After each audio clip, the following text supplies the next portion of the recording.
that. So that's why Christmas colors are green and red and white? You know, that's really a lot of people trace it to this because these would be found under trees, right? Under pine trees. The shamans would go pick them, put them in a bag, bring them back to the village. They would take them. Not only would they take them and trip, the alkaloids that make them, not trip, but make them, you know, journey a little, sure. One of the things they say, they feel like they have a flying sensation, right? Well, here, after the shaman had ingested the mushrooms or drunk the urine of the reindeer, because reindeer would eat these mushrooms, and the alkalines that would make you high would still be in the urine. So they would get pissed off piss. That's where a lot of people say that comes from. Yes. But then the shamans and also mushrooms would eat them. It makes you feel like you're flying reindeer. Sorry, reindeer would eat them.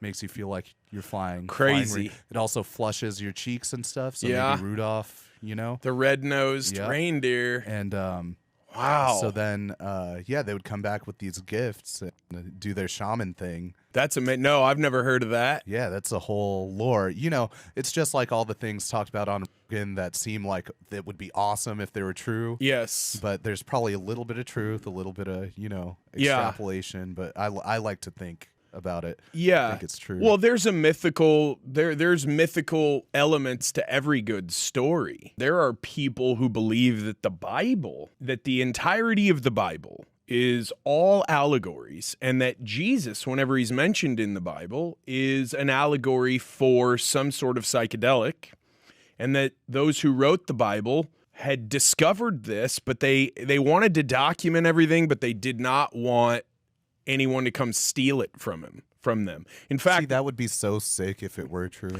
Well, there's a journalist. I don't recall his name. I've started his book. Gosh dang it. Of course, Rogan has talked about him. So this guy was part of the Dead Sea Scrolls, like this research group. So this guy's a researcher. He's a professor. I think I said journalist. He's not a journalist. I mean, this guy is legit, an academic. And he wrote a book about how, you know, the Bible is a story about psychedelics. And if you listen they say the burning bush was Mimosa hostilis or whatever. Yes, absolutely. And if you've done psychedelics, I believe psychedelics should be consumed. This is how I live my life. Should be consumed to enhance performance and to optimize. I myself don't use them just to party and whatever.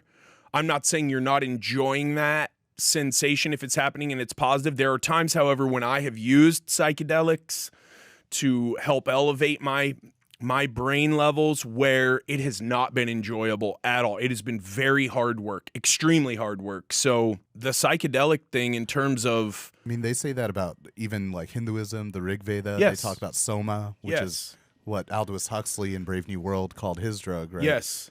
Soma was maybe that Amanita muscaria mushroom, the flyagaric. Yes. Well, listen, the Egyptians were using the purple water lily, and they were adding that psychedelic compound from that plant to their wine. And everyone thought, oh, the Egyptians, they're just drinking wine. No, man. And they're the ones who started coming up with what we know as the most commonly known... It was aliens. ...engineering marvels that are the pyramids. But if you watch the Graham Hancock, Randall Carlson podcast with Joe Rogan, which came out at the same time that the Graham Hancock Netflix series came out about ancient civilizations, and you go into that with an open mind... And just go into it to learn. Just to learn. Just be curious, like Mike Leach, like your boy.